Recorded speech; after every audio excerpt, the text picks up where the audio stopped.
Hey guys, so I wanted to switch it up a little bit and do a pretty fun episode, I think, because I realized I actually plant a lot in my kitchen space, and that is partially because I have a smaller apartment, and when you have a smaller apartment and you don't have a potting bench, you find yourself potting in other places, like on your floor or in your kitchen space.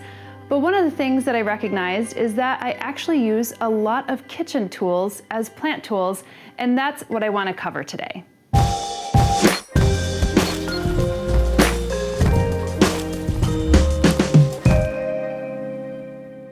So let's go over some of the best kitchen tools that can be used as plant tools.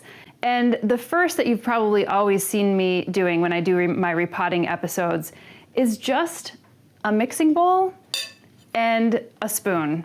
That's it. I mean, actually, I prefer to plant with spoons more so than I do with, a typical trowel. Now, this is actually a pretty good trowel. I like it. I don't even know where I picked this up, but you could see it's pretty shallow faced because some of them actually have these really deep spoons. And I actually find that to be very challenging, especially when you're in houseplant world, because your pots aren't really that big. So even if you're planting something up like this tiny little pot, using something as big as this is not going to be very easy.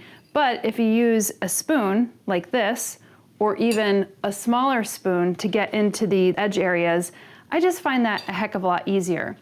Additionally, when you're kind of working out of a potting medium bag, that could also be very challenging. It can be very messy. When you actually have like a wide mouth bowl, that's a little easier.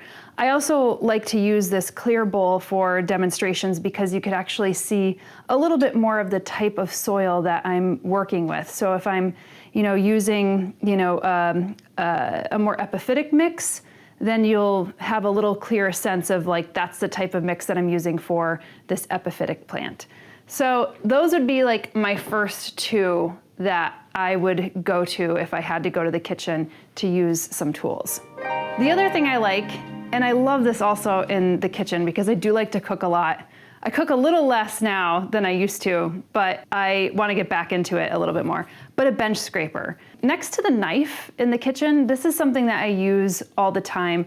And what's nice about the bench scraper is it just scrapes away any dirt, or in the case of food, any food, and you could just use it as almost like a dustpan to put the soil back into your soil pot or to put the leaves that you just cut off into the compost.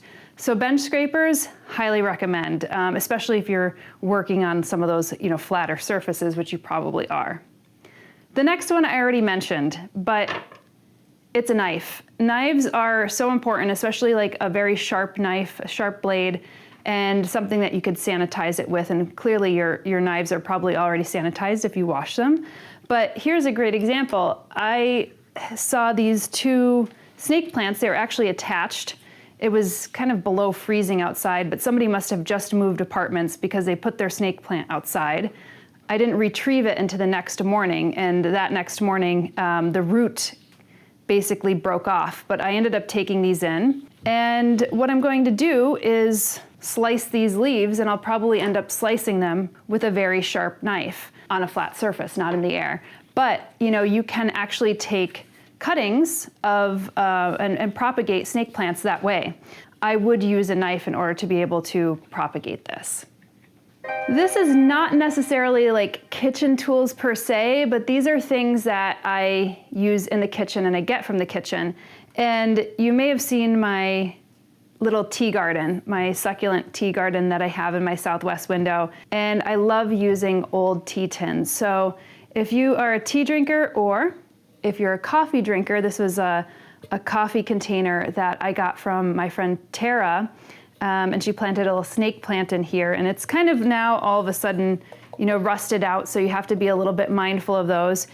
But I absolutely adore these. I mean, in some cases I've had these growing for probably 6 years now, but I've recently switched some of them out in the tea tins. But one of the most wonderful upcycling things that you could do in the kitchen. Okay, the next are chopsticks. Now, if you've ever eaten out at an Asian restaurant, typically a Japanese restaurant, they will give you chopsticks. And this is probably one of the handier things that you could do and the most affordable things that you could do in order to check whether your plant needs to be watered. So I have this ginger right here in this terracotta pot, and it's pretty dry. I could feel that it's pretty dry, but if you just want to make sure into the lower layers, you will stick your chopstick down and see if it comes up wet. In this case, the lower levels are just a little tiny damp, so I might wait another day in order to be able to water this plant. And this is just a really great, affordable way to be able to test your water and whether you should water your plant. All right, the next one is actually a tea strainer. And I love tea. I'm a big tea drinker. And I got these tea strainers. I'll have to find a link for these. I don't know if they're the exact ones on the market still. But if you take a look at this, this looks exactly like, not exactly, but a little thinner mesh than what you would see when you're growing plants hydroponically. And this has actually been one of the best way to root plants. So you'll see that I have this one here, and I have some sphagnum in here. I'll have to see if this is actually rooted, but it's pretty intensely in here. But typically when I root in here, you'll see the roots coming out, and I have this Health Aid bottle that has been cut, another great tool.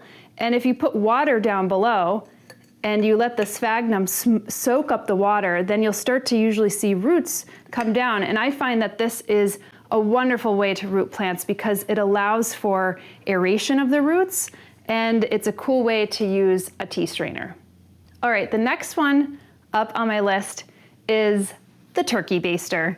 And I don't like cook turkeys or anything on Thanksgiving, but I had a turkey baster laying around. And this is one of those things that you could remove water. So say you watered your plant very thoroughly and 10 to 20% is sitting in the bottom of that pot, and you don't want to go and take it over to your sink and drain it. You could actually take a turkey baster and remove the water from that pot and take that out yourself. So you don't even have to move the pot essentially. The other thing that a turkey baster could do is you get water in there, and any plant that could have some challenges when watering on a top-down approach. So I'm thinking a Streptocarpus ionathus, so an African violet, or a Saxifraga stolonifera, which is the strawberry begonia, even though it's not a begonia. But these plants have those kind of fuzzy leaves, and if you sprinkle water on them, sometimes they get a little brown. Begonias are another great example of that, depending on the begonia. And so what you could do is use a turkey baster, just move the plant, and just put water into the soil and make sure that it gets all nice and moist without putting any water on the plant itself. So I think that's a really good way in order to be able to just water your plants that have a little bit more sensitive leaves. All right, next on my list is just kind of like glass carafes or old milk jugs or anything along those lines. This is a ZZ plant that I had broken off when I was repotting ZZs, and it has just a little root coming out right here. Such a cute little root. There's a few actually now that I see. This has been sitting in this glass carafe for a very, very long time. And I think because I broke it off a little bit more towards the fall, it wasn't really putting out roots, and I was like, oh, I don't know if it's ever gonna put out roots. So I ended up putting it in this glass carafe, and it started to put out roots, and I think in the spring, it'll be ready for me to pot up. Okay, my final kitchen tool that is perfect for plants is the lowly toothpick. Not only do I love toothpicks, I love toothpicks. I also love flossing, strangely enough, but toothpicks are wonderful because you'll see I make splints out of them because you know what? Things happen with your plants. This ginger is something that I brought home from a plant show, and it was too long for my luggage and I had to bend it a little bit. So this is a new leaf that has come up, and there's a new one coming up below that. But this one was the only leaf that I had, and it was bent. And I could have cut it off, but instead I used 2 toothpicks as a splint, and I wrapped it up with duct tape, another handy use of duct tape. And the leaf is actually fine. So sometimes the plant just needs to be put together, almost as if you're like grafting one plant onto another, but except this is actually the same plant, and to keep the flow of the nutrients going through from one part to another. So It probably will never heal itself entirely, but I use the toothpicks in order to make a splint and to keep the plant pretty full. Also, you know, when you're just walking around your house, you're in tight spaces, and when you're trying to water a plant or whatever, it's totally usual to like break off a branch by accident or to damage something. So those are ways that I kind of like keep my plant together. And again, super useful tools. You don't have to have any fancy equipment really. And we could be willed into the fanciest equipment, and that's fine too. But if you're just around your house and you want to use some easy kitchen tools for your houseplants, well, you probably have them in your cupboards. I'd love to know if you're using other kitchen utensils for your houseplants. If you are, share them with others in the comments below. And if you haven't yet, give the video a thumbs up and consider subscribing to the channel. It's really the easiest way to help us and to ensure others find videos like this. There's also other simple ways to help the channel while helping grow your knowledge of houseplants. So consider becoming a sustaining member of the channel. Tap into our 125 houseplant care spreadsheet, or enroll in the Houseplant Masterclass, which comes equipped with its own 350 houseplant care spreadsheet. All of this and more can be found at homesteadbrooklyn.com.